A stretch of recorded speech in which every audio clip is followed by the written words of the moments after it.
Hello, and welcome to the Apple iMovie Learning Series for Teachers. Whether you're new to video editing or just getting started with iMovie, this lesson will walk you through the basics to help you teach your students in creating engaging videos. I'm Ed, and I'll be your guide. By the end of this lesson, you'll be well prepared to teach your students the basic of Apple iMovie on the iPad. Let's start by opening iMovie. Look for the colorful iMovie icon on your iPad.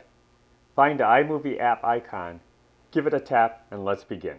Now let's create a practice project. For our tutorial, we will choose Movie. Tap Movie to begin. First, select a clip or a photo and tap Create Movie to start your project. Take a moment to familiarize yourself with the iMovie interface.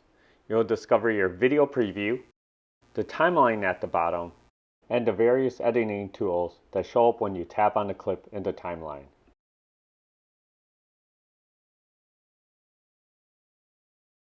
Let's practice importing clips and photos. Tap the plus sign to import media from your iPad's library. To select a video, tap on Video. To see all videos, tap on All. Then tap on the video that you want to import and a pop-up menu will appear. Tap on the plus sign to add the video to your timeline. On the iPad, it will add the video to where the playhead is located. Let's add a photo from your photo library. Tap on the plus sign.